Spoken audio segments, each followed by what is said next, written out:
गुणी गारेडी सन्देह जड़े युवक को मारिबा परे तांको जौनांग काटी हरभांगी डैम रे फिंगिदेले ग्रामवासी। एभली एक घटना घटी गजपति जिला मोहना थाना राचागुड़ा गाँव में। मृतक हेले मोहना थाना राचागुड़ा गाँव गोपाल मल्लिक। गत 15 दिन पूर्व गाँव सुभाष मल्लिक पत्नी झुन्नू मल्लिक मृत्यु होगा परे गाँव गोपाल मल्लिक उपरे गुणी गारेडी सन्देह होइथिला, जहा फल गतकाली सुभाष मल्लिक समेत गाँव अन्य किछि जन युवक गोपाल मल्लिक हरभांगी डैम निकट को डाकी नहीं सेठारे हाथ गोड़ बांधी जौनांग काटी हत्या करी डैम रे फिंगी देइथिले। पुलिस एही घटना रे 14 अभियुक्त को गिरफ्त करबा सह बारणास्त्र, पत्थर और व्यवहृत दौड़ी को जबत करिछि। पुलिस अभियुक्त माननकु राति सारा गोड़ाई गोड़ाई काबू करिबारे सफल होइछि। एही हत्या घटना रे राचागोड़ा और गुंजिमा गाँव 14 जन को अटक रखी पचरा उचरा करुछि पुलिस। एथिसह 3टी ऑटो और समस्त मोबाइल जबत करा जाइछि। ताकू कोठी मारिले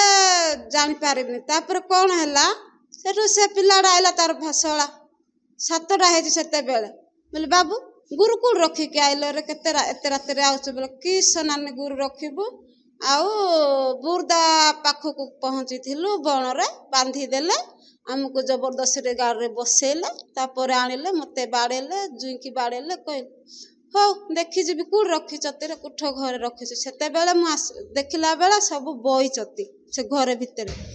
कौन करूच एबे की कथा करनी एबे अंडरा पिला जाकु निशा पानी पिउच सखालो कथा कि नले थाना वाला को डाकिबा कथा दी साटी करबा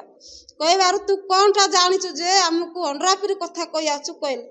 आ किछि कहबिनी आउ आंकु को उत्तर प्रश्न देबिनी मु सरपंच पाखकु जिबी बोली गली सरपंच पाखकु गली ताकू कहबारु से थाना वाला को फोन कला और से सरपंच कहला झिया मु थाना वाला को फोन कर देछि तमे जल्दी जा तमे तो मोबाइल किछि आनी ना ओडबा डैम नेला कोडी नेले मु जानी तापरे मु आसी का थाना वाला को फोन करबा जे बोले कहिथिला सरपंच थाना वाला को फोन कला बेल आके धरी पळे जते खुजली गुंजी माइली खुजली जति को तांकर घर द्वार 2टा घर सियाडे खुजली नाय खोजा खोजी सरिछि थाना वाला आइले आज्ञा आसिला जे से लुक नाय कि जो लुक को जाटप करूथिले से लुक भी नाय कुआडे नै छथि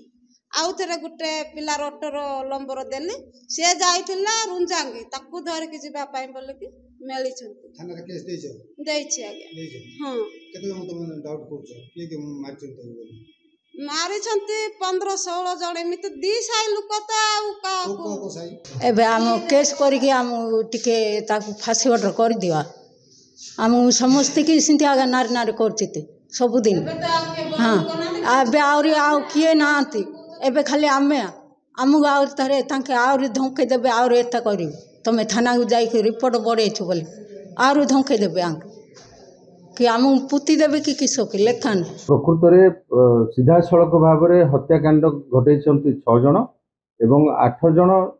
सेमान को सहयोग करथिले ए घटना भेइबारे तेनु टोटल 14 जण लोकन को आमे गिरफ्त करिछु। अन्य काहर संपृक्ति जदि जणा पड़िबो तांको मध्य मकदमा परिसरभुक्त आम करू। आज जो तदंत प्रक्रिया जदि शेष हो जिवो आज आम कोर्ट चालान करू। वर्तमान सुधा आम किछि लोकन को गाँव उठे डिटेंट रखीचु आम फर्दर इन्वेस्टिगेशन पर आपन कंफर्म करू क्यों क्यों माने एथरे संपृक्त को दिन घटना सर एटा गतकाली 8:30 रे घटना प्रोग्रेस आम प्रायतः ये घटना संपृक्त किसी लोक उठेचु आम भावुचु आज राति सुधा समस्त उठी जिवे समस्त गिरफ्त करिक कोर्ट चालान कर। गजपतिरु गिरिधारी परिचा और मोहनारु मनमथ मिश्रଙ୍କ रिपोर्ट धरित्री लाइव।